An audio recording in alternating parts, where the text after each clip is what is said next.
man stepped up and everything. No, like I was obviously working from home for the whole time in lockdown, and then when we came out of lockdown, I was in the office maybe one day here and there, and even now I might be in the office once every 2 weeks to meet to see the team. But apart from that, I'm working from home, which is I'm kind of used to it now, and it's strange. Obviously, music wise, I'm never working from home. I'm on the road all the time. Like every weekend is crackers right now, bruv. And it's been a crazy year, like crazy. And like I can't complain, obviously, but it was like I had my diary booked up for the whole year in 2020 for the whole year. And same thing in 2021 where we thought we were going to get out there. So I had the whole year booked up from including all the festivals. So then we went into certain lockdowns and I had to rejig the diary again. And, you know, it all changed. So they were trying to fit like a year's worth of bookings into one summer period, which you can imagine was a mazza. But I done well with it. I'm not gonna lie. Like even now, my diary's booked up from throughout the summer, right away throughout this autumn period, and all the way to the end of the year. And now I'm taking next summer's festivals and stuff already. So that part of it, I'd say, is healthy, man. It's so been what you're healthy. trying to tell me is the lyrics. Look at my diary, nothing but bookings. It ain't bullshit, It's bro. real talk. Bro, it's never been bullshit. You know that. Whoever knows that thing is, know that lyric. It's always been on the. Before we crack on with the lyrics, you know what? We'll do a proper introduction because we Yeah, started in a bit of a waffle. But of course. welcome back, everyone, to the Over the Hill podcast. I had a couple of months hiatus over the summer. Big up everyone who checked out season 1. Loads of special guests out there. Subscribe now if you're listening to this. Go back, listen to Brass Tooth, listen to Ricky D, listen to Tough Love, listen to everyone on there. And yeah, just go and check out everyone, Henny G, all the family, and big up everyone who checked out season 1. But it's time for season 2, episode 1. And it's time for me to have a catch up with someone I've been friends with for a bloody long time, but haven't seen in far too long. The one and only living legend, young veteran, man like Hyperactive MC inside the place. Bruv, thank you very much for being here tonight. How you doing? Bruv, big up, Jay. And I must say, I've watched some of the podcasts as well. And I liked, like especially say Steve Williams. It was very relevant to me because I was part of that journey fully. So I enjoyed that one, and I will go back and look at some of the others as well. But no, it was good. Like it was insightful, and I liked how you let him just talk and you jumped it. It was good because sometimes when I see some of these things, it's hard because you think to yourself, if I was there, I'd want them to be talking about this and I want them to talk about that. But obviously I'm not there. I'm not controlling any interview or conversation. So no, well done, bruv. Like I know you're deep. Season 2. Thanks for the intro. But yeah, everything's good, Jay. Like for those who don't know, obviously I've been doing this I must be like properly getting paid for it and professionally, I'd say, like maybe 18 years now, 19 years, hitting 20 years, which is long. And I'm in a good place right now, Jay, where, for the last maybe 5-6 years, I've been able to pick and choose what I want to do, when I want to do it, and I was having a conversation with one of my friends yesterday on one of our WhatsApp groups, and he was talking about just working hard. He's got a new business venture. And I was kind of like, I respect it and I get it. But for me, I think I put my graft in from when I was 15, 16, all through my 20s, so that when I got into my 30s and ongoing, if I still want to do this music thing, it's got to be on my terms, Yeah, I think you earned that. I think you earned that because going back to, obviously, I mean, we'll get into the full time. Obviously, we mentioned Steve Williams and a lot of the stuff that we did together on Ice Cold and everything else. But around them times, I remember thinking like a lot of us were doing the same thing. We were going to work all day, every day in a day job, and then out doing radio once, twice, maybe 3 times a week, then clubs every weekend. And I remember at the time, you were doing it and a couple of other people were doing it. But then you get the other MCs, the other DJs who were maybe 10 years ahead of everyone else in the game. And they didn't have to rely on a day job to keep things coming in. They didn't have to put in them 18, 19-hour days sometimes, bro, on a weekend and that. And I remember back in the day, you were one of the grafters that did it. So to hear the fact that you can now pick and choose and you ain't got to worry about anything else no more, bro, it's a good thing. And it shows that putting in that work initially, it goes somewhere in the end. 100%, bro, 100%. And you know what it's like. Life's short. You know, I can't be working my ass off every second, every minute, to the point where I don't see my daughter, I don't see my kids, I don't spend time with my missus. I'm a normal guy outside of music and all that. You know, I like playing football. You know, I play football every week. I like going to the gym. I like going out for a meal. I like watching some shit on TV. Do you know what I mean? So for me, it's got to be right, or you won't see my ass somewhere no more. But whereas I suppose those times there that you were talking about, it was almost like if anything came my way, I had to go. I felt like I have to be there. I have to do it. I have to take it, even if the money wasn't right, or there was no contract in place, or there was no deposit. You know, I didn't know what it's going to be like. I didn't know what I'd be treated like, but I'm still going. You know, that all had to go out the window. And I think probably maybe like, say my little girl's 8 now. When she came into the world, is probably when I said, right, all the silly stuff stops now. And I'm going to focus on doing what I want to do, where I know it's certain and it's legit, and I'm going to be treated properly, and, you know, I'm going to enjoy the rave, and the rave is going to be a big event or whatever. I mean, you know, size, I don't mean, you know, whether it's 25,000 people or 200. I mean, the vibe's right, the promotion's right, you know, that for me, and I'm in that place, so I'm happy right now, because, you know, as I say, I was one of the only people that in January this year and January last year and the year before COVID, I was putting up one of those things with my name on it. Here's all my dates for the year. So I was able to do that. And that to me was winning. You know, that means now I can plan my life. I can plan daughter and daddy time. I can plan holidays. I can plan time out with my missus, and, you know, all of this stuff here. And like you say, you know, I've never not worked in the daytime as well. And there was times financially when I didn't need to, because music bookings have always been, you know, for me, thank God, and I've got to give thanks, but it's always been busy. I've never had weekends off really, unless I chose to. So I've been blessed in that way. And but I still regularly, I had breaks from working, you know, like 6 months at a time. But of course, I studied. I went to uni. You know, I always had a career, and I've always managed teams of people. These have never been like quick jobs here, and they've been careers. In every company I've worked for in the daytime has been a global organization, you know, or a market leader in its field. So, you know, there was pressures in those jobs there, and what it did for me, you know, I think way back when I was doing things like Don't Smoke The Reefa, Sexy Cinderella, way back when we were touring, I didn't work in the daytime, but I wasn't productive, Jay. What I was doing is going to, you know, my bookings, earning my money, but spending it, because I thought tomorrow night I'm going to do the same thing, and the next night I'm going to do the same thing. So I was doing stupid shit like popping bottles, and I didn't even like champagne, bro. I don't like champagne. I still don't like, but I was doing all this stupid shit because you get caught up in the moment. Yeah, and it was silly of me, but you had to. It was very young that I got into this. So what I'm saying now is, you know, I'm productive. If I go to the studio now, I know that I might have to wake up early for work or travel somewhere else tomorrow morning. I'm going to make those 2-3 hours really count.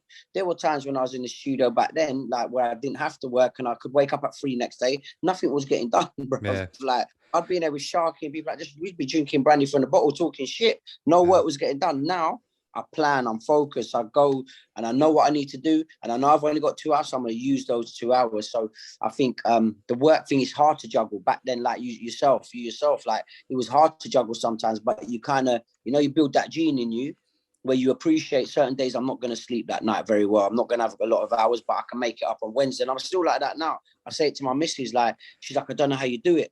And I'm like, well, I've already planned my week. So I know Wednesday night I'm going to sleep early. I know I've got my little girl on Thursday. So when she goes to sleep at 7, 8 o'clock, I'm going to sleep. But on Friday, I ain't going to sleep all night. You know, I know. So you just work it out. You've hustled yourself with all this stuff. You touched on something there. It's interesting. We had a conversation back on, I think it was episode 14, with a friend of mine called Raf. We were talking about guys from the ends. And what we were talking about is that mentality of the money comes in one pocket, straight out the other pocket. And that is definitely something that affected all of us around the same age bracket. If you come from a certain background, you come from the middle class backgrounds there, you're more likely to have parents who taught you how to save, how to, you know, not go out and spend frivolously, and how to be frugal and everything else. So the people who've got money end up with more money, whereas us lot who come from nothing ended up spending everything. But I wanted to go back to the roots and back to the start of everything. You know, back in the old school, late 90s, early 2000s, 2000s when you first started getting noticed and when you first started coming around? What influenced you for getting into the music, and what were you listening to at the beginning, and how did you get involved in the early days with, you know, the Flex FM thing and pirate radio in general? Sure. So I grew up in Southfields, Wandsworth Borough, Southwest London. I know you know it very well, Jay. So it was normal, you know. I was out on the roads, and I don't say roads like when you say you're out on the roads now, it's totally different to what I'm saying. But I mean, I was a street kid. I'd be out every day with my mates, sometimes getting up to silly little things, but it was really football. That was the main thing for me. I was always play for my local football teams or the district school teams. So I was in my football. And then pirate radio was came about, and these were the days of where I first touched on like trance FM, so like Zuki Band and DJ Wise, people like that, who of course, you know, I didn't know who they were. I didn't even know that those stations were in the same area that I grew up. I can say that now because those stations, you know, they're long gone, but those stations were actually in my estate or close to my estate. I didn't know that. You could see the rig from your window more time. No, I didn't have a clue, but I started getting into it just from, you know, on radio, listening to radio stations. And then I got inquisitive about it because I really liked what I was hearing. And I knew that all my mates were doing the same thing. And that was about the time that, and I know Shabba well now. You know, I've worked at many places with Shabba and I speak to Shabba, but Shabba D, when I got into like, it wasn't Cool FM then, he was on Weekend Rush. I think it was 923 Weekend Rush. And I started to hear Shabba. And he was the first like lyrical MC, like Zuki Band and people like that were sick. They had their flows and bars, but Shabba would spit 64 bars of lyrics and actual things that I connected with, like football players, like, you know, and I remember listening to Shabba and then speaking to people that I knew, and they'll be like, yeah, I know about Shabba. Everyone knew about Shabba. It's even before Skibber. So I was into this, and through listening to Shabba, I started to tune, you know, go deeper into my FM dial and start using the aerial, and you can hear a little fuzz of a station. And I started to pinpoint all these different radio shows throughout the week that I would listen to, and I'd started to tape those radio shows.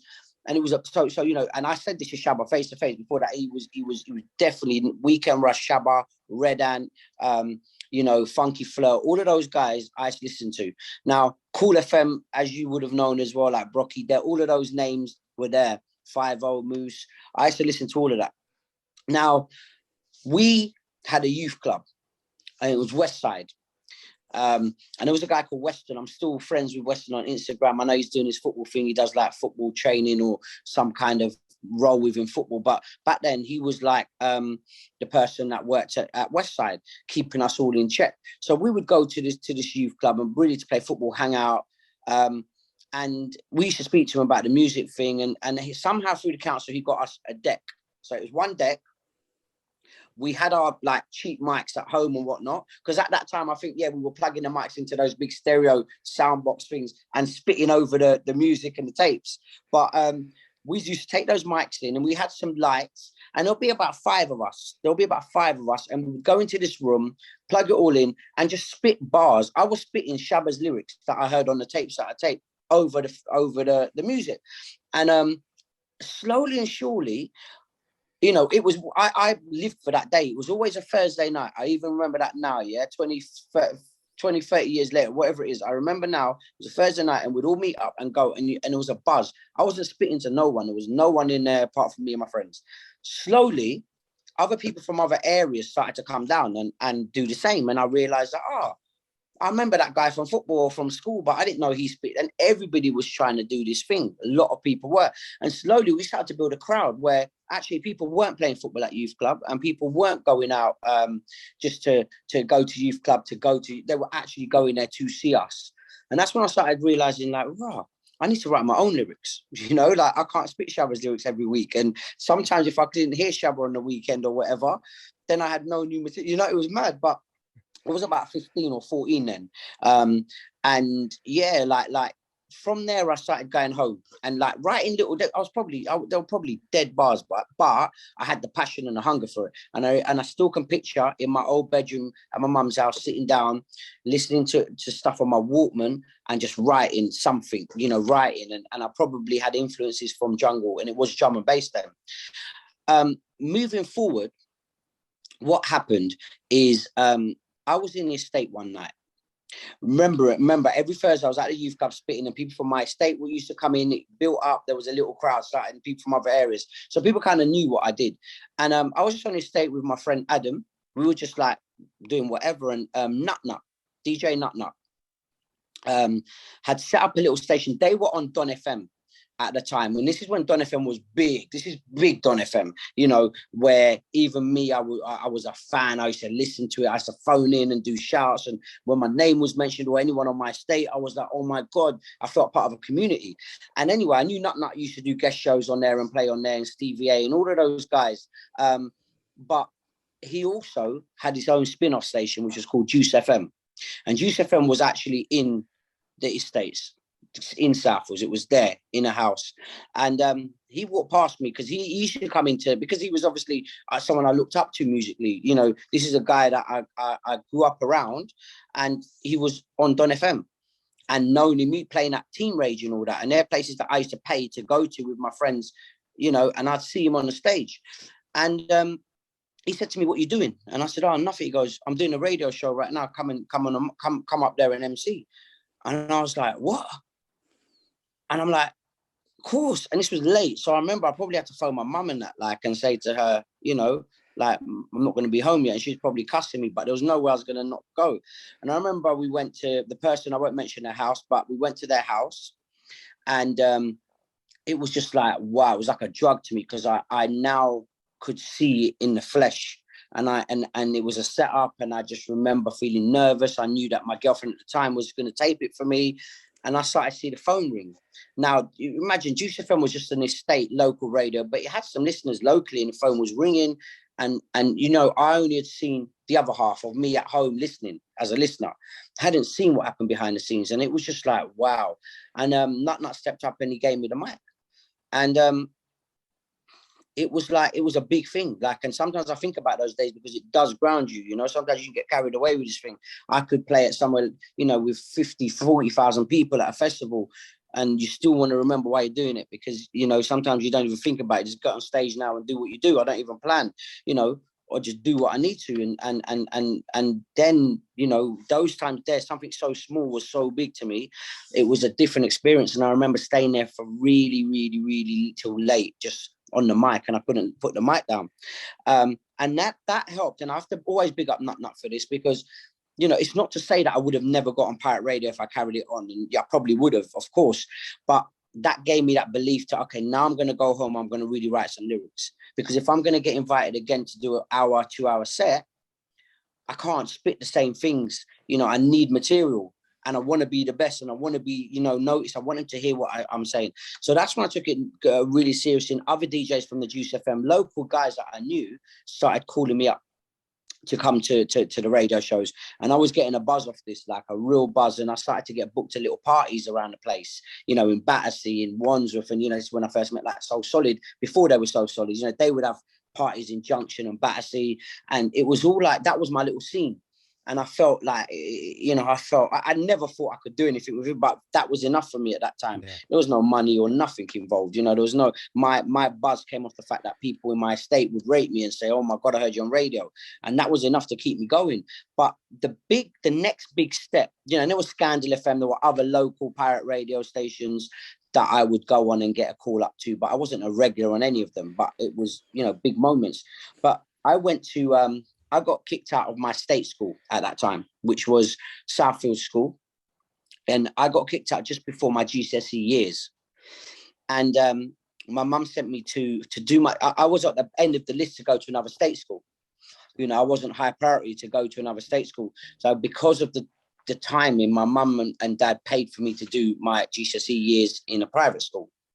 And I went there. And anyone who goes to private school, let me tell you, that's the first time I ever saw drugs. That's the first time I ever saw money. Like I see, there were a lot of rich people there, and that's, you know, my state school was not bad compared to the private school. There was money there, and the kids had access to everything. Bro, you know, they talk about like the road life and everything else nowadays and how bad it is with the kids stabbing each other and everything else. Do you know what the number one thing that we could do to eliminate that problem?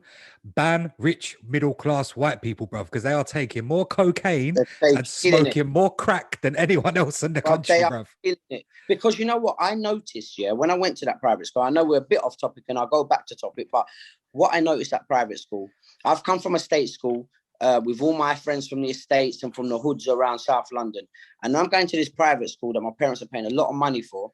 And I'm the first time I'm seeing porn, I'm seeing all this stuff, yeah, that I didn't really have access to in my state school. And I realized that all these kids, they've got rich parents who work away and they've got like a nanny that looks after them. And nanny had no control about work. So they had freedom. And the parents probably sometimes felt like, oh, you know, take what you want, here's money or whatever. And I was going to like mansion parties and stuff, right? And it was nuts. But coming back to it, that's where I met Deekline. So Deekline was, you know, I was working with local DJs and people that, you know, some of them were good, some of them were just DJs. They just wanted to be DJs. And then Nick Deekline would be a fan as well. He would listen to radio just like I used to. And he said to me, look, I've heard you on radio, blah, blah, blah. And come to my house, like, if you want to make a tape of her. Back then, I was probably a bit blasé to it, like who's this guy, you know? But anyway, I built a little bond with him. Obviously, these times I don't know if he's serious or not. But I think there was a party. Like I say, these private school kids used to have some sick parties in some sick places. So I think I went to one of those and that Deekline was playing that. And what I saw him do was not what I had seen anybody else do. You know, the level of his mixing, because I can imagine he had nothing but that. That's all he cared about. He was at home every day, where my mates who were DJing, not all of them, some of them were very talented. Some of them were just doing it for the sake of it. You know, apart from that, they were out with chicks, smoking weed, getting in trouble, doing whatever. With Deekline, that's all he did. He was in it. And I was like, yeah, I'm going to come to your house and make a tape. So we made some tapes and we started to build that bond. And I rated him. He could scratch. You know, at that age, it was unheard of. You know, I only saw scratching like that on TV. He had access to be able to make our own jingles and it became a bit more professional. And it was around that time that I can't remember how we got on Don FM. But I had contacts on the station anyway. And I think it just happened that they had let us do a guest show. And Vernon, who ran Don FM, always took a shine to me, always rated me, because I suppose I was quite shy and reserved then. But when a mic was on, I would go ham. And he gave us like a 7 till 9 Sunday show.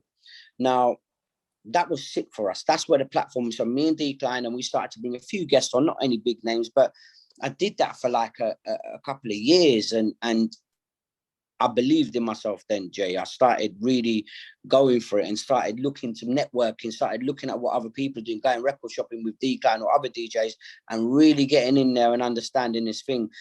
But I started to build a little fan base. It might have only been local, but it was bigger than the one I had. And each time that was going on, and, you know, these are the days, you've been there yourself, Jay, when the phones were really, there was no social media.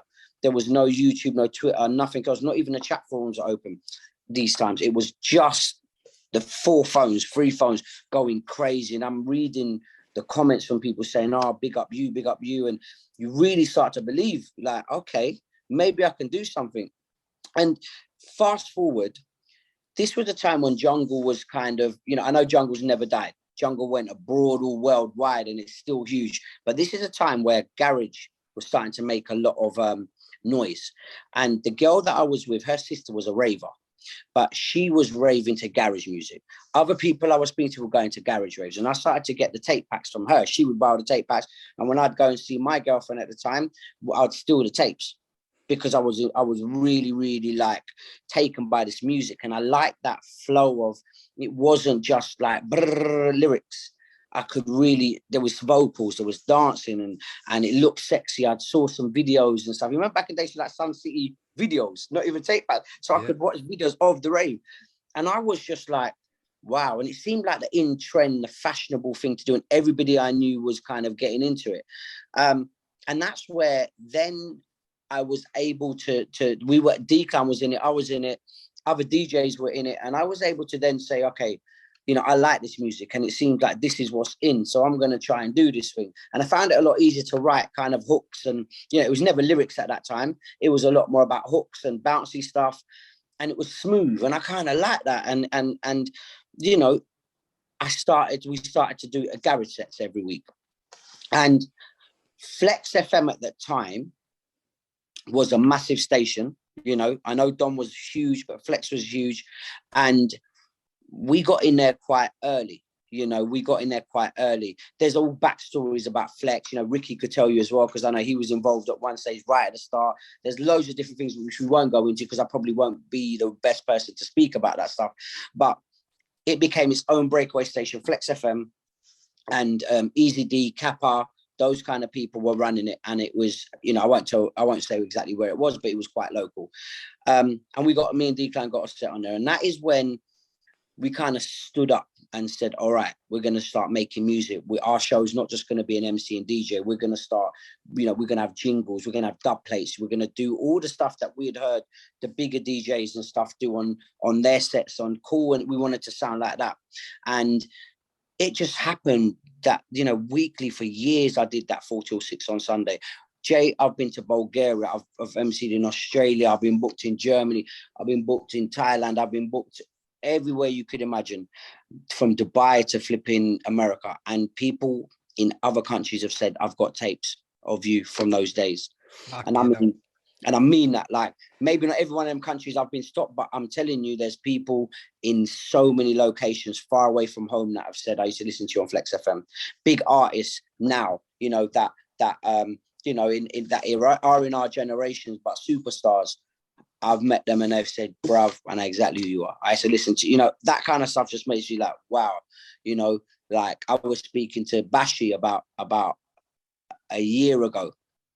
And I've done shows and that with Bashi when Bashi was a grime MC way before he was doing the acting and all that stuff.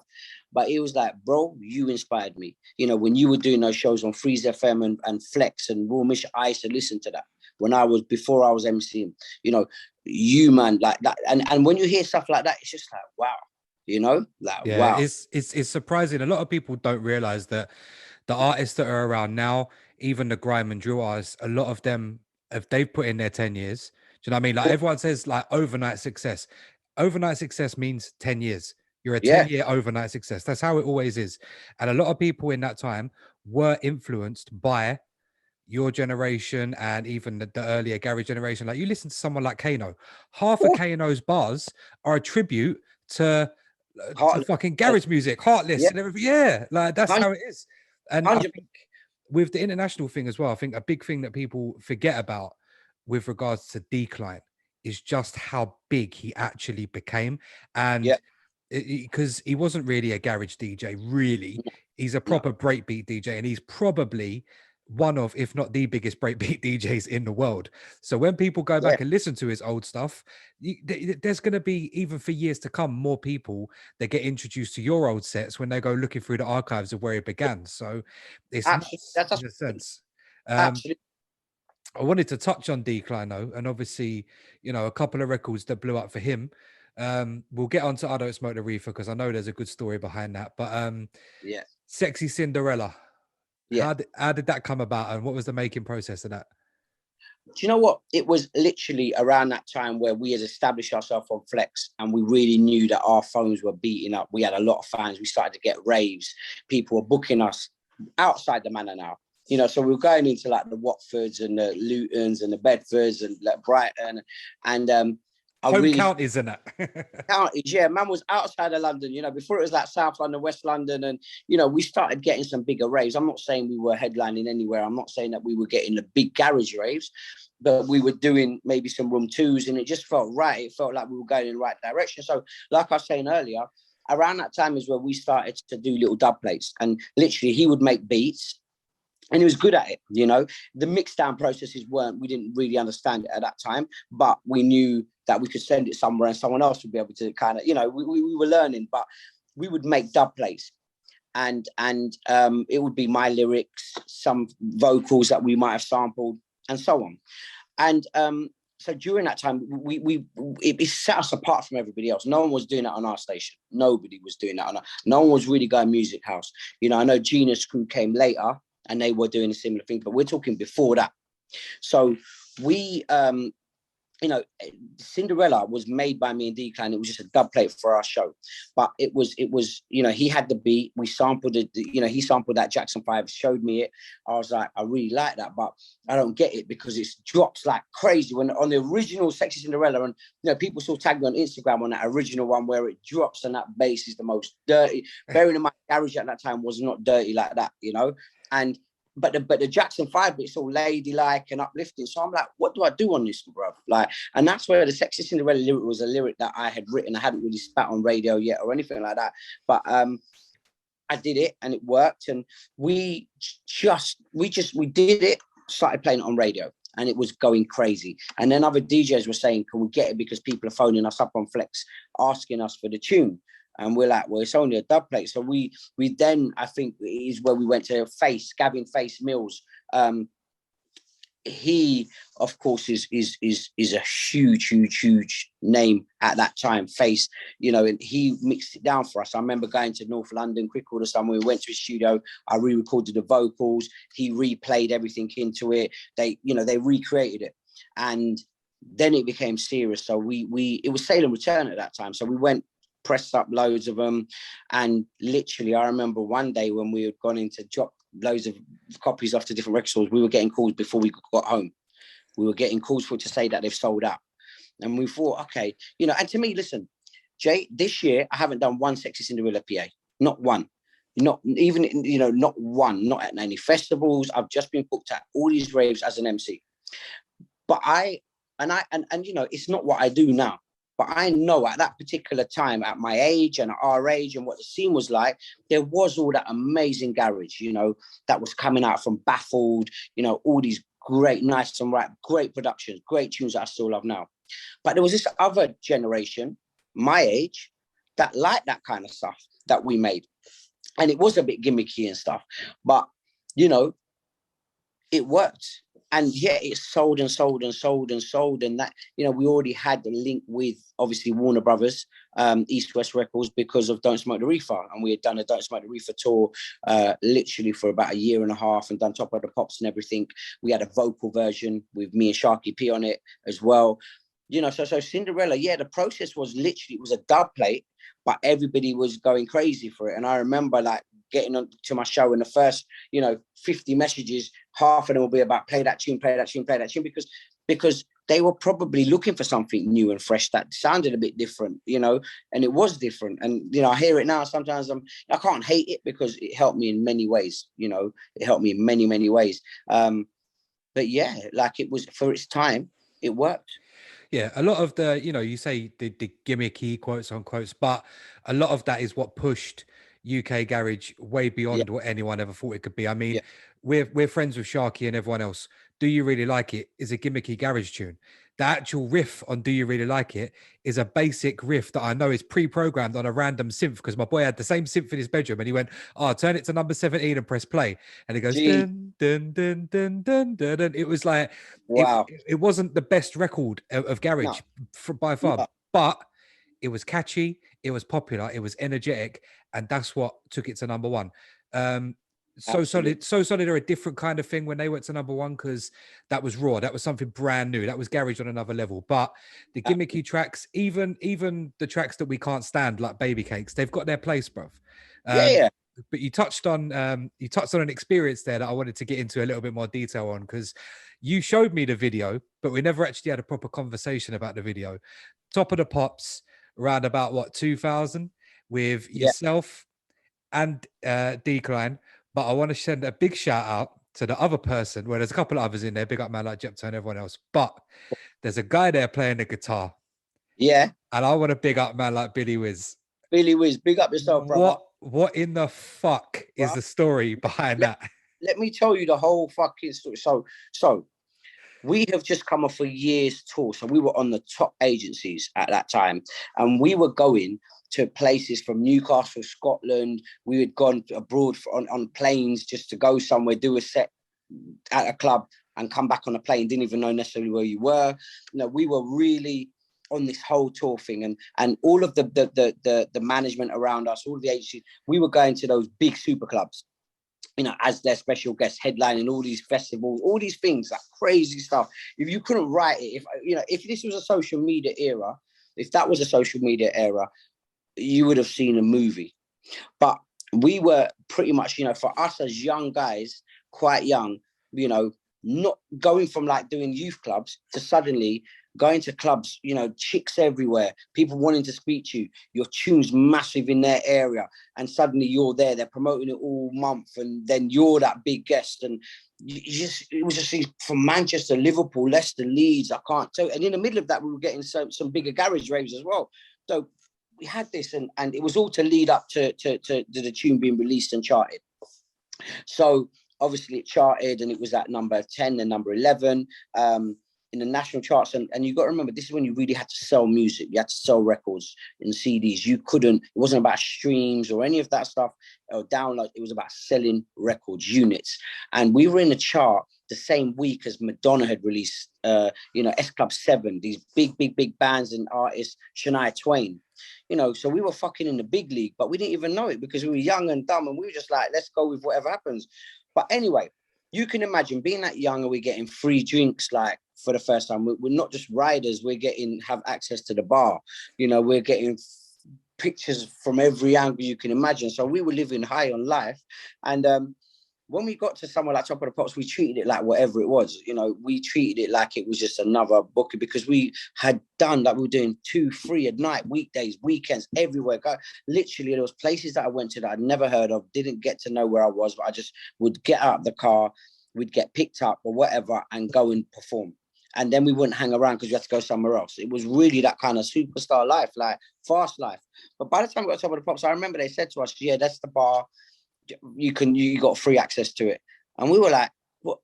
You're gonna tell some council estate youths that you got free access, like Jepta, you know, Screamer and people like that, like you got free access to bars. So we literally, you know, all the other artists, those big artists, they didn't give a shit about that kind of stuff. To us, we were just in there pouring what we wanted, drinking, we were getting drunk. And bruv, we just literally said, let's do what we do. You know, this ain't nothing bigger than anything else. So we treated it like just another performance. And, you know, the guitar was there. We didn't bring that guitar, you know.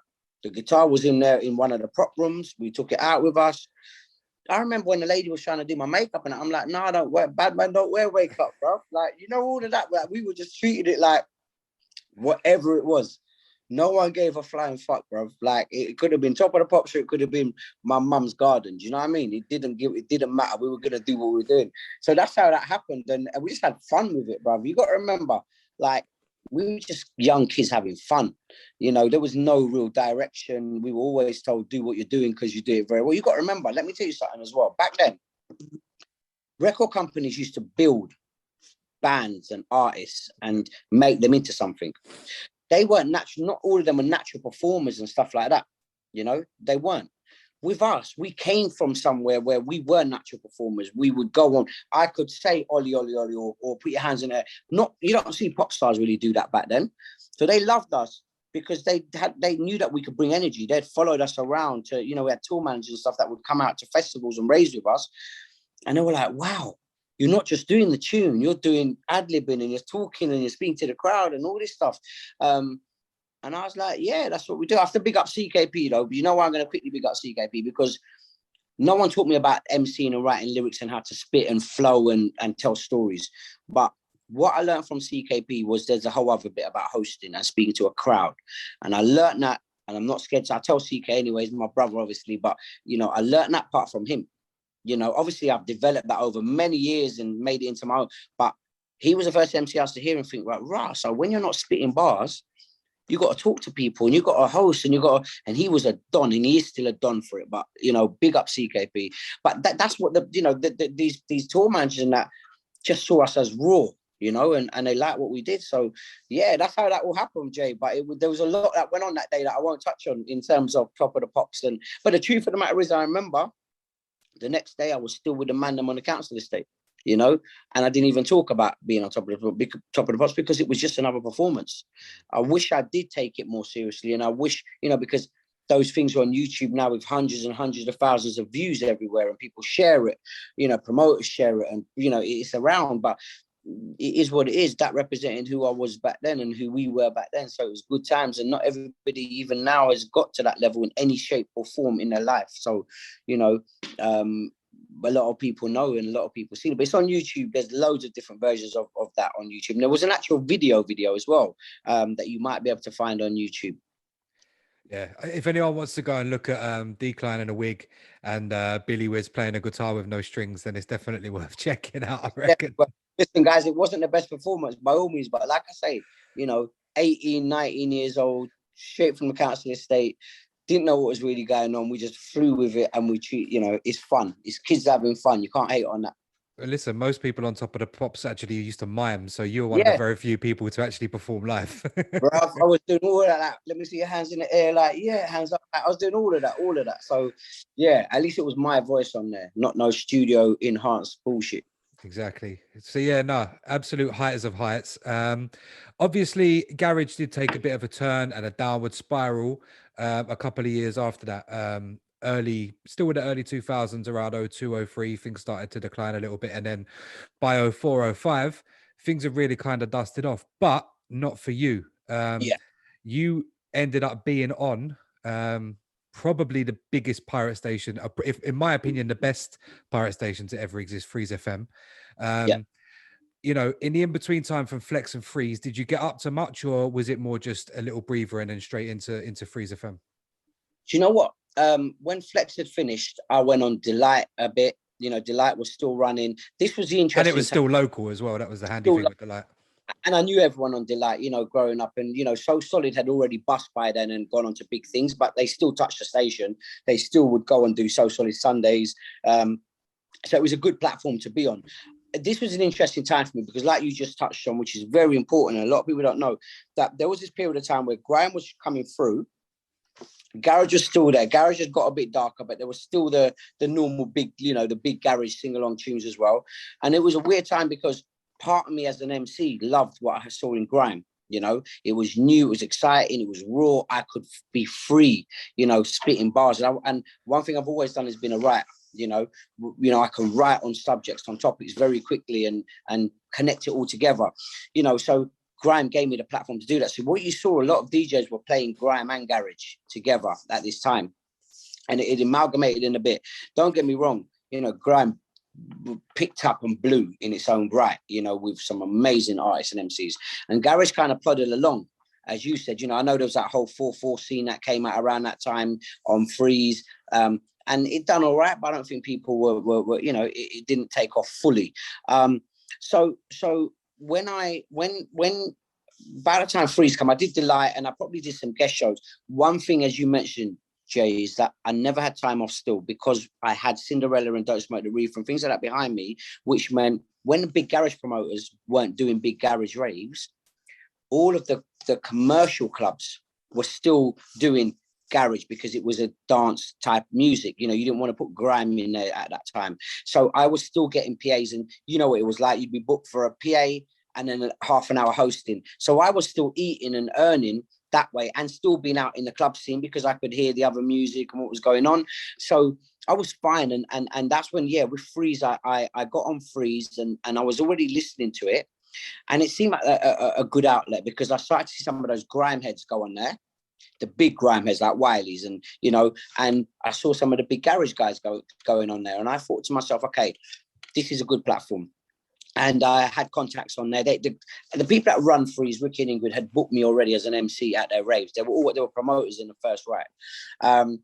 And actually, they've just booked me again. Like they're still doing a lot, you know, but people don't know. You don't know it's Mix It Up promotional Ricky and Ingrid. But people don't realize, like, when you listen to, we mentioned him earlier, but Kano, where he actually says on one of his tunes, I used to do raves for Ingrid, away for thin envelope with 80 quibs in. Like people don't know who that is, but like when you realize further on down the line, even Skepta's done the same. If you mentioned them, that's true. They've all mentioned Ricky and Ingrid, but they had booked me as an MC. They basically, you know, owned Watford and that Hertfordshire area. They had raves every day of the week. They owned clubs, everything. That whole strip, the whole strip in Watford locked. They owned it like on a level. So I had been booked first there. And so I already had a contact in to say, look, I want to get on Freeze. And I think I did a couple of guest shows. And then because I had a name on Pirate Radio, I was a Pirate Radio king because we spoke about like Flex, you know, where I had my bases, my home bases.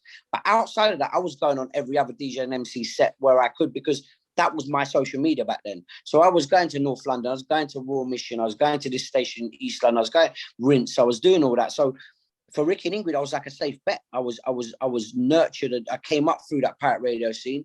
I knew what I was doing. So they gave me my own show. And it was on Sunday at 6 to 8. Imagine that, prime time. You know, the everyday pirate in the real days of pirate, Sunday evenings were a serious time to be on radio because people might be out on Saturday. You with the kids doing shopping. You go out raving and partying. You know, you might have pirate radio in the background, but Sunday was that day of rest where by 6 you were at home listening, you know, chilling. And I really enjoyed that. I used to bring my mates up there with me. We would do talk shows, we would do live shouts. I would bring, you know, Wiley came on my show, God's Gift, Tinchy Strider, like Nasty Crew, everyone came on that show because it worked for everyone else as well. So I was in a good place. You know, that's how I used to bring, like, you know, Bashy and Musical Mob and Flirted D. Like, there were times when there was 50 of us in the studio and Ingrid and Ricky would be calling me up saying, what are you doing? What's going on? But it was all part of it. And I really established that. And that was like that whole period of grime. So it was a bit of grime. It was a bit of the grime crews, a bit of garage. But as I stuck on that station, I knew that I wouldn't go on to be a grime MC. It's not what I wanted to do. I wasn't out of touch with the streets, but there were some kids coming up that were really telling their story. And it wasn't right for me because by that time I'd grown up a bit, you know, I'd experienced things. My life was different where they're talking about their reality at that time. And I thought, and I loved what they did, you know, and it inspired me in every way possible. But I then my show just became garage, and it was like me, and I'd bring guest DJs up every week. So it was still my show. But it was great time to network because as well as, you know, bringing all the MCs on, like, you know, your Vipers and all of the Kai and, you know, big MCs up, I could then network with the DJs as well. So all of the DJs, like Cartier, you know, you can contact Carts and speak to Carts.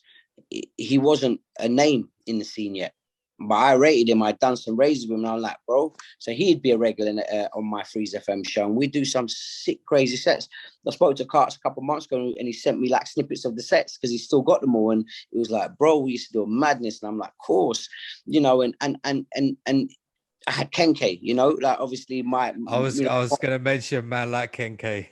Yeah, but you would walk on the street and people would be asking us about the show because it wasn't just your traditional radio show of a DJ and MC. Some weeks it would be, but most weeks we would do comedy, we would do DJ classes, we would bring guests that did everything. So I think that really kept me relevant at a time when garage itself probably wasn't, you know, where a lot of the promoters weren't doing raves. Even MCs and DJs that I know who were massive weren't doing much. They got jobs, other jobs and stuff like that. So but I was that platform that I could call them and say, come, you know, maybe I looked at it as that they'll keep them relevant as well.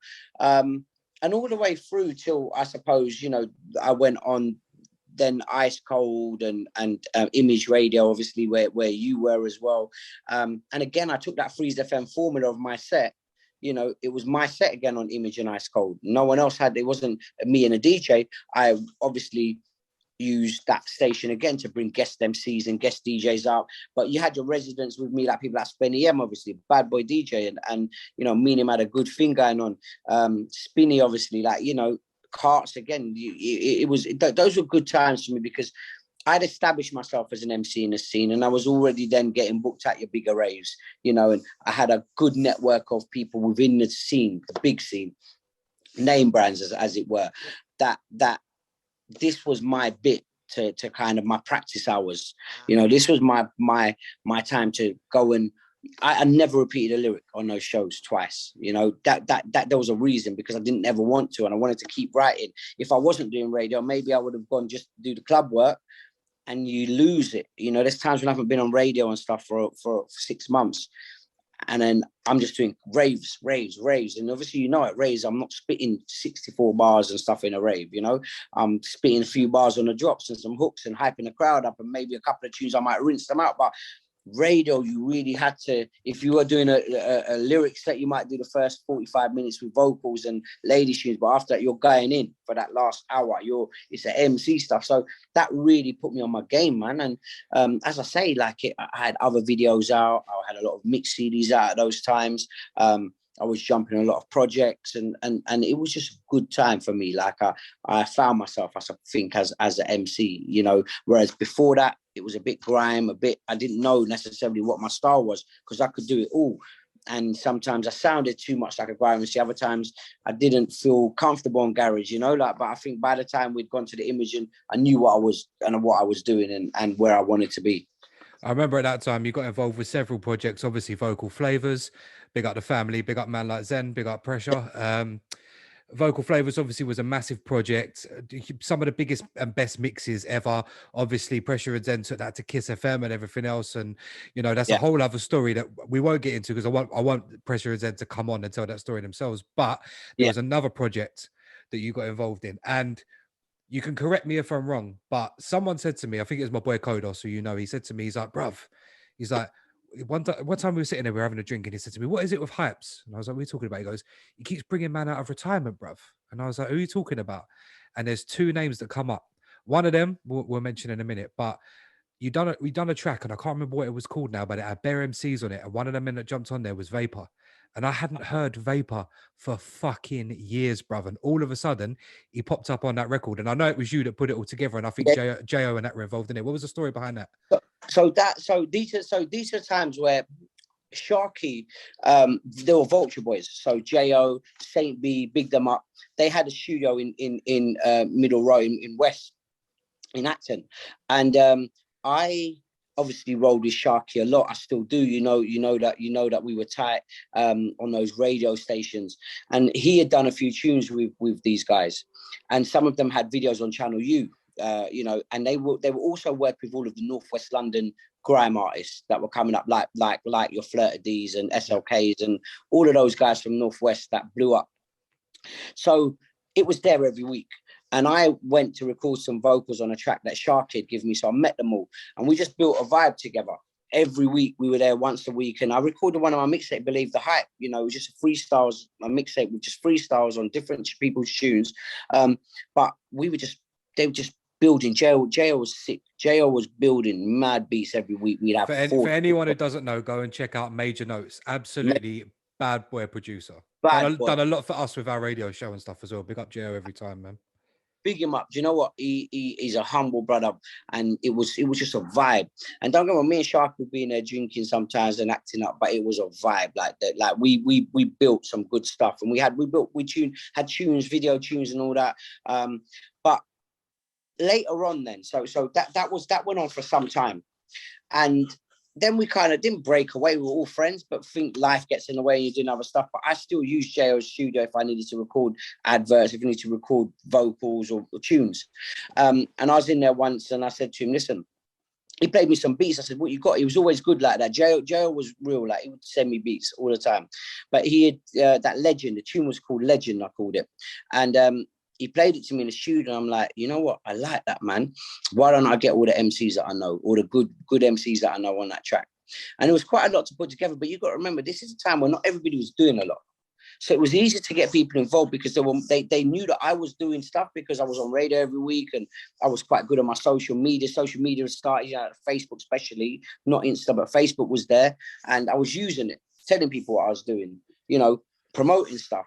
So some of the older guard as well weren't necessarily in that social media. They were on it, but they didn't use it like I did. So you'd always have pictures. It might be some shit Nokia phone that took them, but I'd always post those kind of things, So it was easy to get people down, and they were all my colleagues and friends at the end of the day.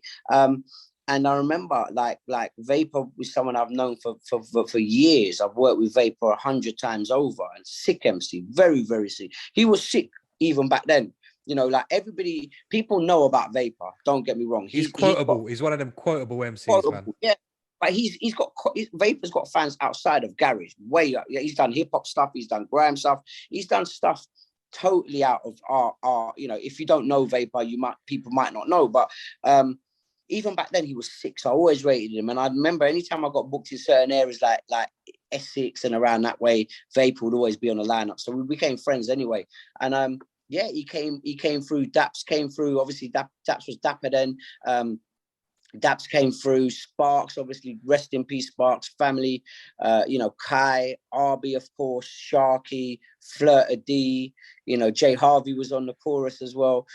Unknown was another friend, and it was a sick tune. And you know what? Again, we could have done so much with that.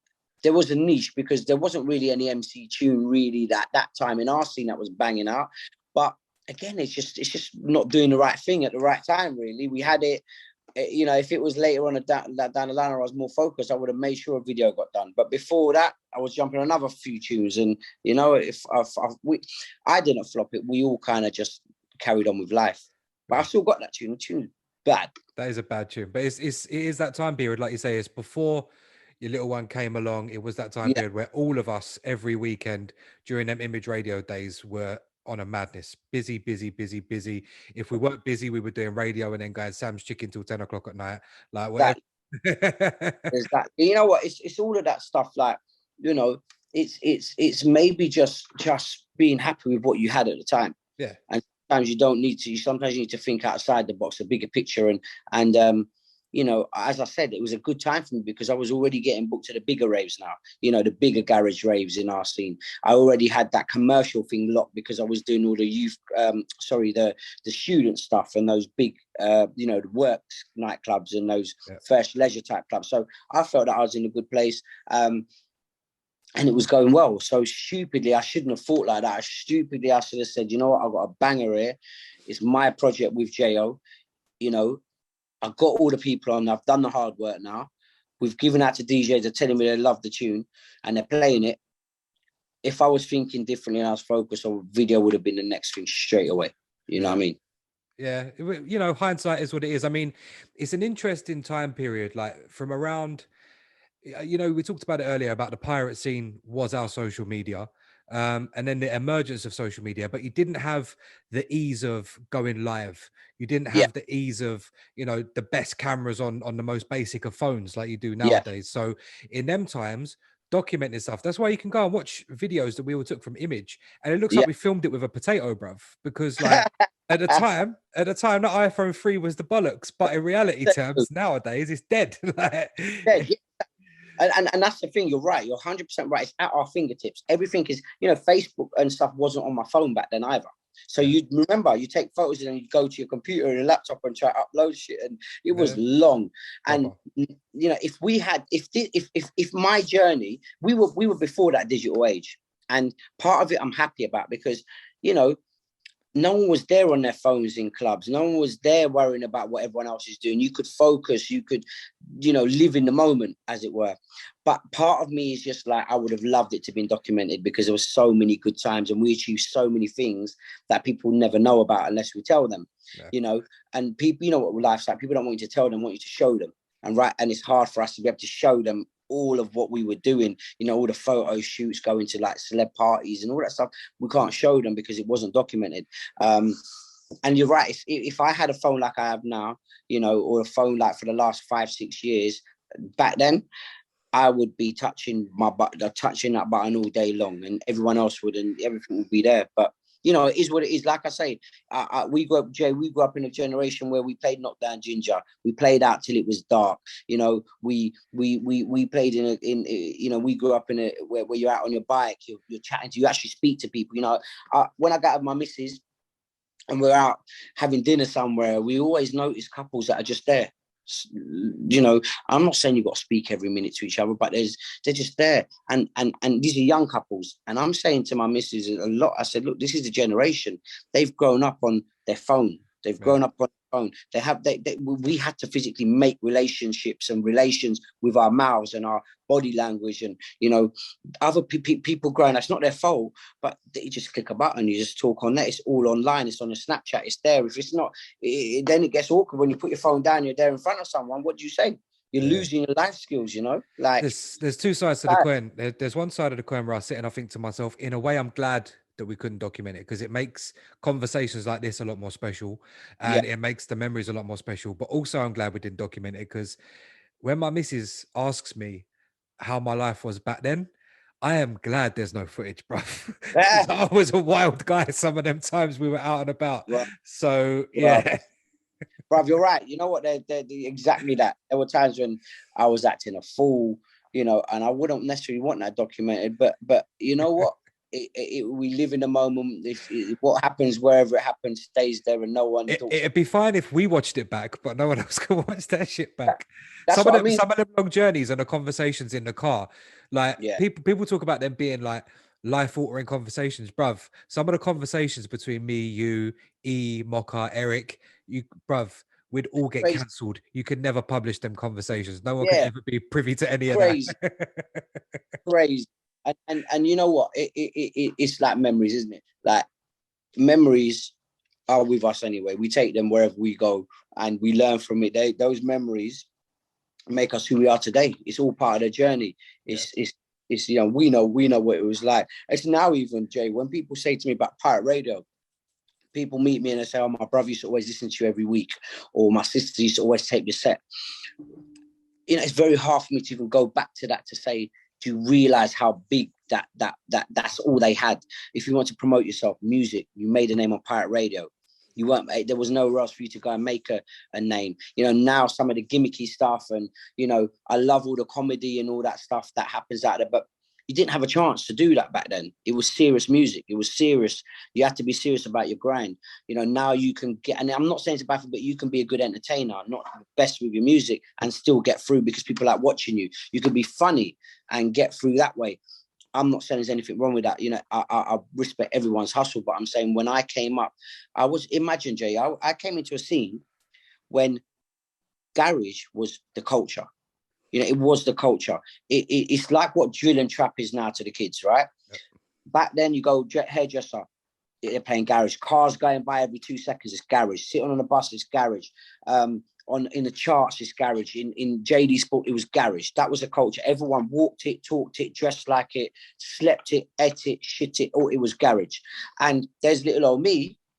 We've got all these, you know, those MCs like your Rankings, your CKPs, your Creeds, you know, Vipers, they were the celebs. They were celebs in their own right. And I can say that 100% with my chest because they were the street legends, the street stars. And, you know, they crossed over, a lot of them obviously into the commercial realms as well. But they were the hood celebrities, 100%. Charlie Brown, they were hood celebrities. I'd seen it, you know. So we have to understand that. Then you got someone like me.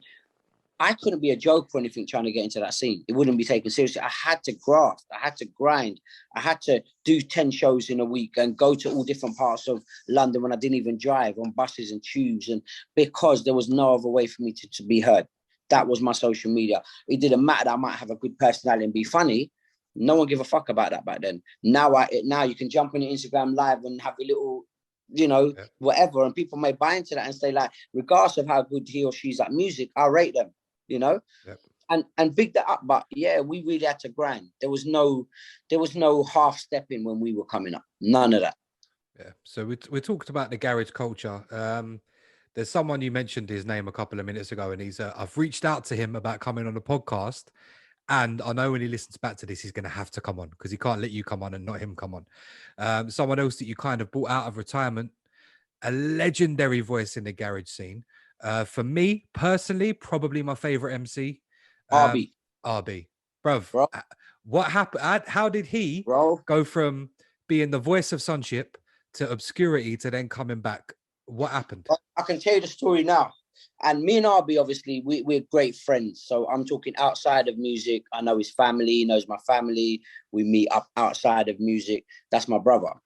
Now, when I was young, so going back, when I was young, teenage raves, and this is before Cinderella Reefa, but I was doing pirate radio on a good level.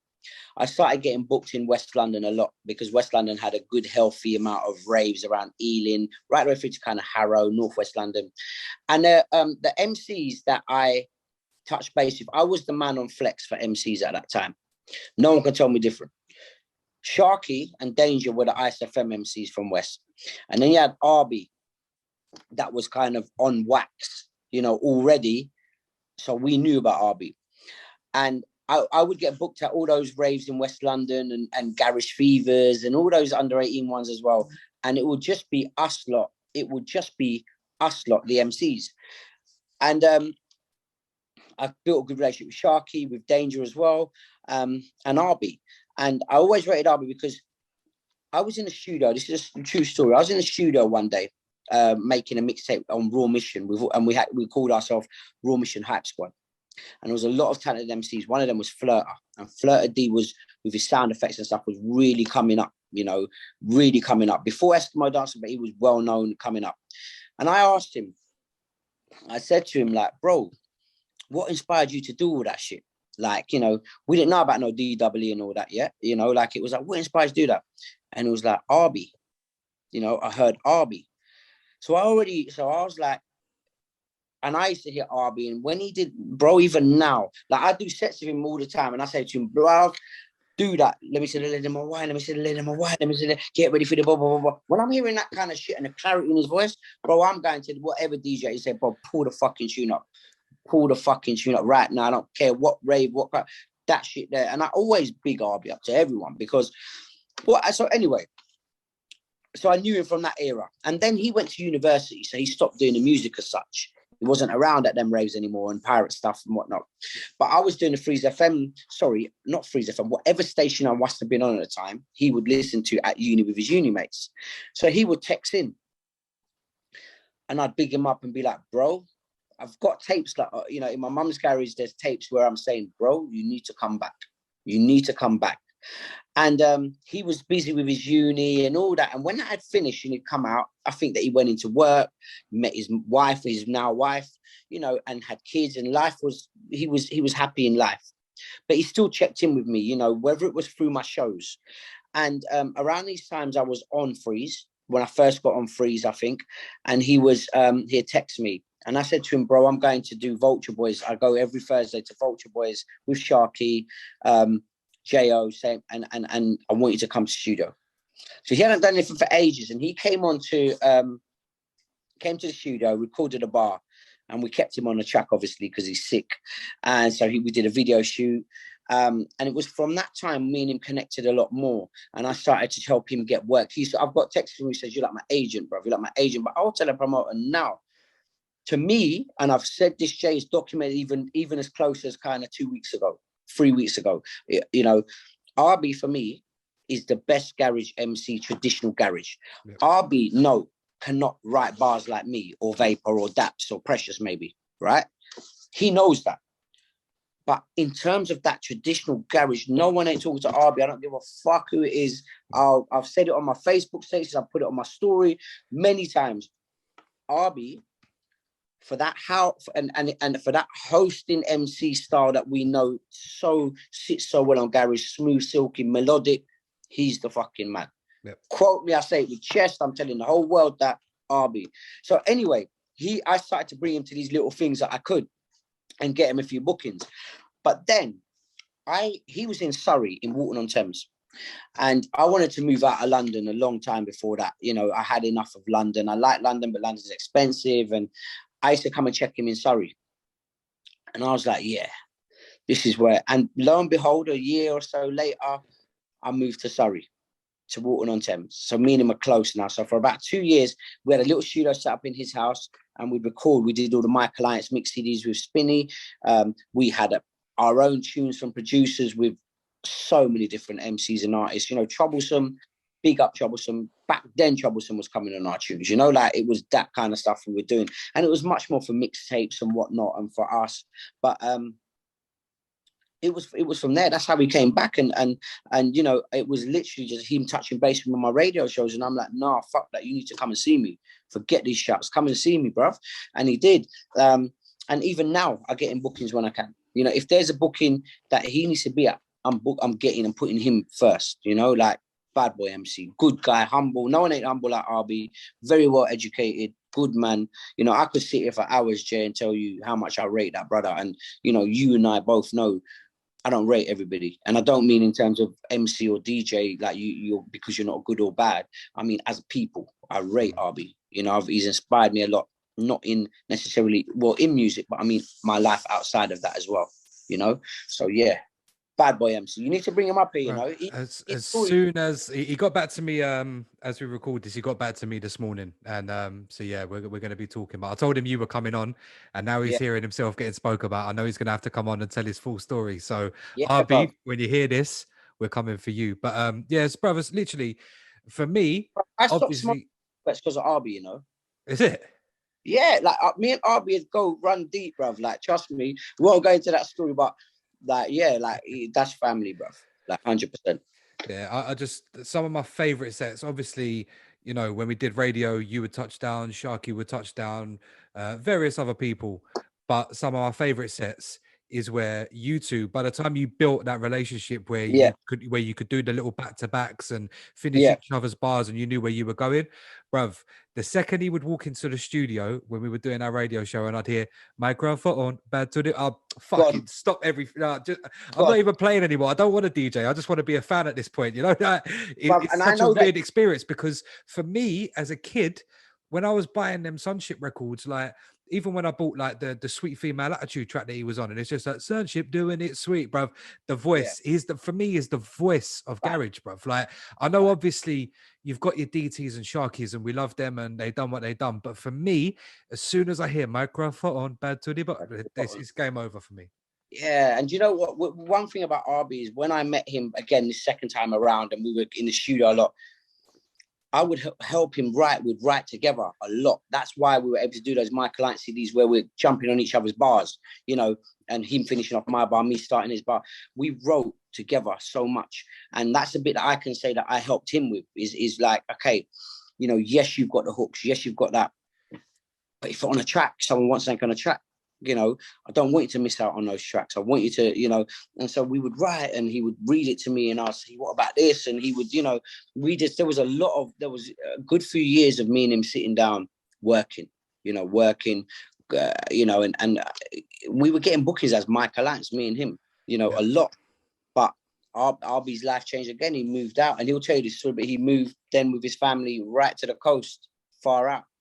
You know, and it was much more difficult for me to see each other. Of course, I've driven up there. He's come down there. We see each other, but it was a lot more difficult for us to spend that time together. But I do believe if we were local, we still had that little studio thing going, and we'd have still probably had those weekly sessions in some shape or form, and a lot would have changed. But I'm happy that he's working. You know, he's getting bookings, and he's selective as well. You know, he's not going to run up just anywhere, and you know, he does sometimes, I know, but he's not just going to turn up anywhere. He's a special MC.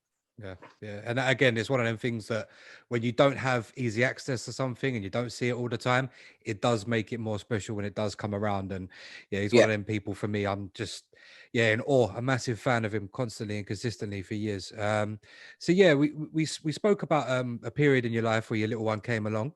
And obviously that was around the time that you say you started taking things a lot more seriously. It was also maybe not for the first couple of years that she was around, but not long after she was born, obviously Image kind of closed down and Steve left and everything else. And a lot of us, I jumped ship a little bit earlier than that just because I had a lot of personal things going on. But obviously at that sort of time, the legacy of Sundays, every Sunday for you kind of ended. What did you sort of crack on with doing after that? Was it just a case of still keeping yourself on stations that you knew were going to keep you relevant and keep you working hard, or obviously being selective, you're not going to do a weekly show, but you know, was it more just a case of jumping around as and where you could, or you know, were you just like really just knuckling down with outside work and family stuff as opposed to the music? Do you know what, like when my daughter was born, something had to give. You know, that was quality time. A Sunday, you got to remember, like, you know yourself, we treated it like a whole Sunday, or at least half a Sunday. It wouldn't end, you know, there'd be the whole situation of before the show, then after the show. And, you know, I just knew that my life changed again, you know, and so I need to make sure that stuff that I loved radio, but radio I could see was dying out. I could see that for the simple reason that I didn't fall out of love with it, but it wasn't the same buzz. And the other good thing is at that time, my diary was crazy. I was turning down bookings, you know, and I was getting the big bookings and getting bigger name brand bookings and things that I wanted to do. So I started to put my focus to that, to do raves. And yes, like you said, I would go on rinse. So I would do this, I would do that, but I was not going to take a regular show. That was it for me. Then I knew that life was changing anyway, not just because of my daughter, but life itself. You know, the music had changed, life had changed. So I made a conscious decision. I remember that I'm not going to do regular shows anymore now. Image is done, but I will go on the guest shows that I need to. So then on, I went on so many things from your legal stations right the way through to things like Rinse. But then I'd go on Flex still. Sometimes you might catch me on Flex FM. You know, that's family, and over that period of time, there was always the odd station show where all the MCs were going to go that I would go and run up on. But like you say, things changed because I could do my own, just go live and have my friends and we could all spit, you know, and that would get me the same amount of listeners and interest anyway. So me moving into that digital age just meant that, you know, because I would go on stations, I weren't using their phone lines anyway. I was just putting my phone on live or you know, saying I'm on now, lock in and give me a shout here. So I had the tools to my disposal, you know, and I realized that like I didn't need to go on shows, but there's, you know, it's in me, innit, Jay? Like you're always gonna go and run up on a show. I just can't do anybody's show. I mean, I do feel bad because I get asked every week like to go on someone's radio shows, but radio shows are not what they were. The quality isn't what it was. You know, Tom, Dick and Harry's up there, and I don't mean no disrespect to anyone, but when I was going on radio, it meant something. You know, you were somebody if you went on radio. Not every Tom, Dick and Harry can be up there. Now anybody's on radio, and it's a bit like, if it makes sense, you know, if it makes sense with the right DJ, and you know, I actually just say that I'm going on radio tomorrow night, actually, but this is Mac 10 show.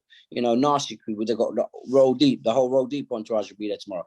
And obviously my segment, the garage, it will be me and Spinny B. So of course I'm going to go and do something like that if I'm free. But again, back then to now, if I'm in a place where I've planned something to be with my daughter or with my missus, I'm not going to cancel that to do a radio show, you know.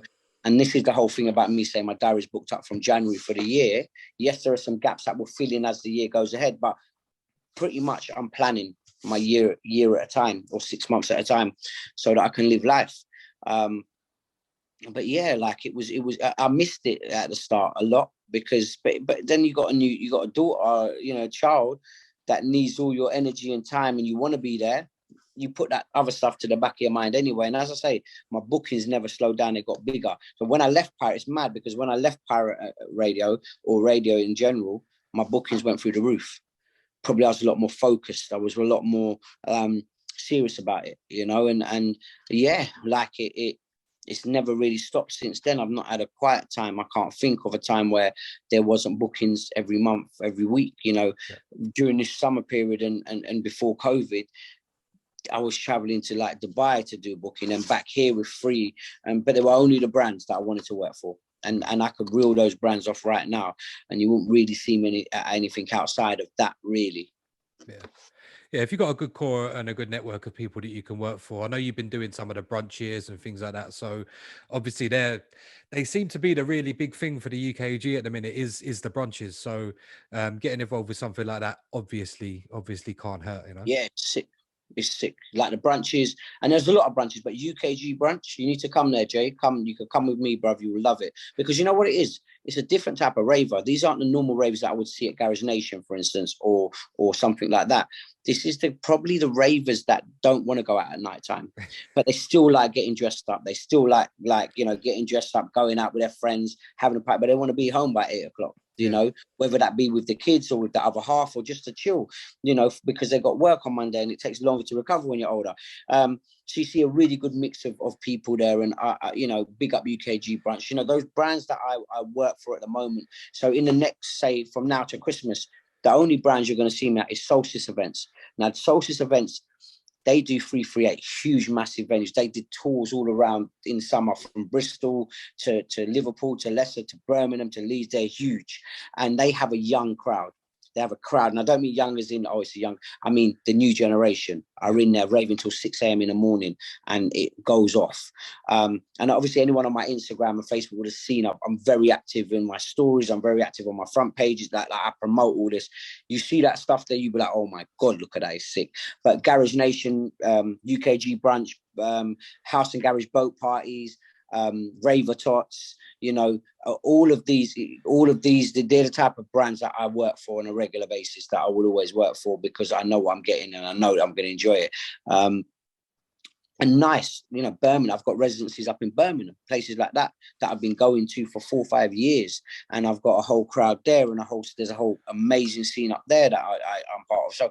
So it's the stuff that makes me happy, that I want to do, that I enjoy performing, and I you know, it's not just about being paid, right? Because that's normal now. That's standard. Those conversations happen from day one. It's not like back in the day where you turn up, you don't know you're going to get paid. It's not like that. You know, that stuff is all fine. It's more so now about, am I going to enjoy it? Am I going to enjoy the crowd? Am I going to feel satisfied at the end of the night? Can I give them the best of me? You know, that's what I want to do. And I will, and that's all I'll take, you know.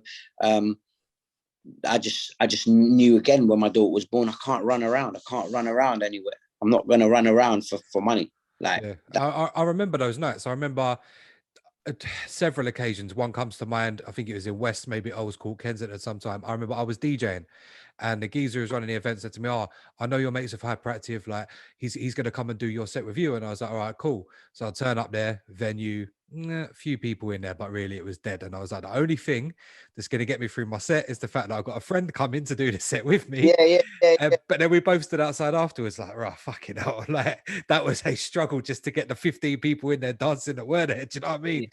And then you're walking away and the envelopes are light and that. And when it comes to things like that, that's, for me, that had to go. Like, that really had to go.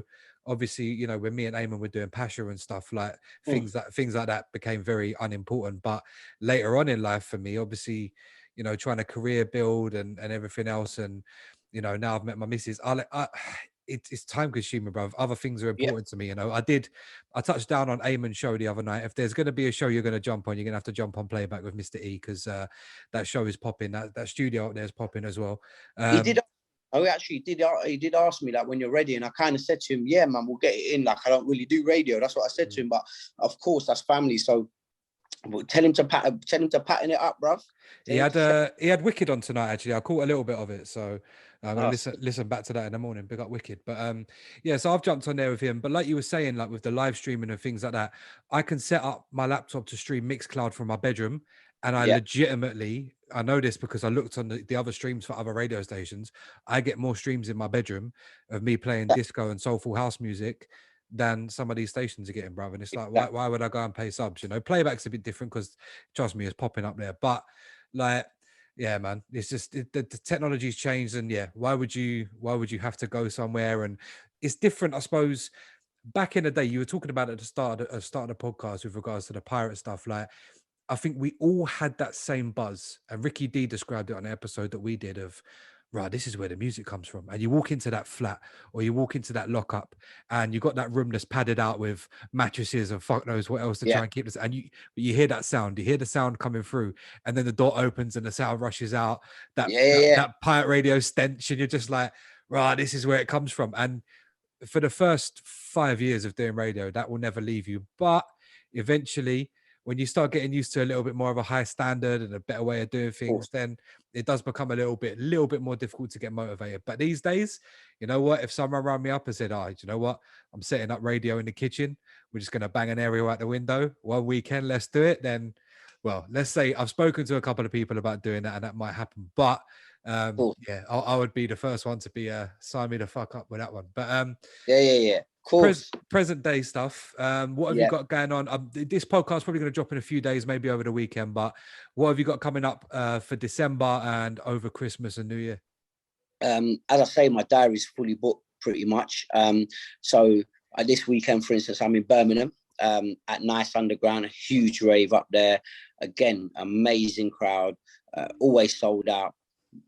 just it's the spot basically if you're in Brum for UKG. But then I've got Raver Tots, I've got Garage Nation coming up, I've got Winter Summer Solstice, I've got the UKG brunch Christmas party at Ministry of Sound, I've got House and Garage Boat Party, there's a hell of a lot of work, but again I've turned, it's mad, like I turn down more work than I take garage wise, every week I get turned down. And again, even paid radio shows, I turn a lot of that down. And this is not me being arrogant. It's just like I say, I've got a lot going on in life in general. If I told you this week, Jay, Monday, I worked in the day. Then Monday night, I was at football for my team. Today, like work, then went to the gym. Then I'm with you now. Tomorrow, I've got work. Gym, I've got going to to do the Mode FM radio show with Mac 10 and Spinny B and that. Thursday I've got my daughter and we're going cinema. Friday I'll be working, then I'm driving to Birmingham with my missus, and then I'll be in Birmingham for the weekend, come back and I'm I can only do everything if I plan. But Christmas and New Year's, apart from the music stuff, there's all the work parties and that's when everyone pops up and like your mates like, oh yeah, we've got to do something for Christmas, we've got to link up. Me and my missus got a lot of plans through Christmas, and from the Christmas markets to all those nice meals and stuff like that. Of course, daughter, going to see Santa, all of her shows and stuff like that at school, and she does horse riding. Do you know what I mean? So life don't really stop at all. I'm just looking forward to having some time off my day job as well over Christmas, like a couple of weeks, so that I can actually rest. Because most years I'd go on holiday a couple of times and I'd have music bookings abroad that I'll treat as a holiday as well.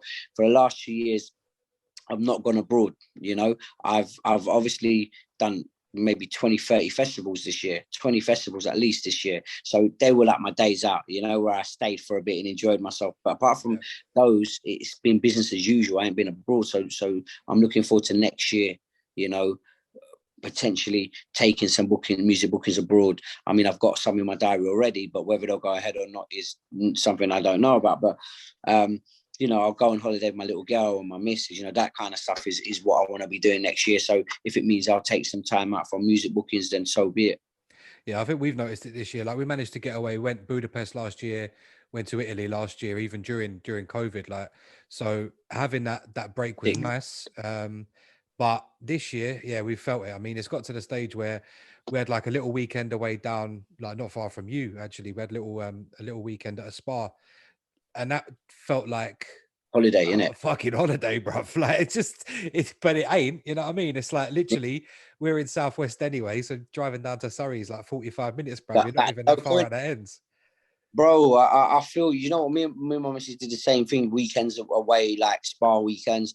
And in your head, you're thinking, oh, this is nice, but really it's not sitting at the beach with a brandy and coke or whatever you drink. And you know what stings me, bruv, is the price in the UK as well. I'm stingy like that, bruv. My whole holiday to Italy, I paid for that for my missus' birthday. That cost me for 5 days in 2 cities, bruv. That cost me less than the weekend of my birthday, bruv. Bruv, see what I'm saying? Do you know what? It's they're smart, innit? It's the demand. They know for a fact that lots of people ain't going abroad, so we're going to do everything here, and they can put this and that. I've spent stupid money. Both the last 2 years. Even just because I know, they know the demand's there, and so they're taking a piss. Hotels, all that kind of stuff. They've been taking liberties, bro. But let's not go. That's another conversation. I'll start cussing all of them on your podcast. We don't want to do that, but yeah. But bruv, is like I say, I think we've got through a hell of a lot.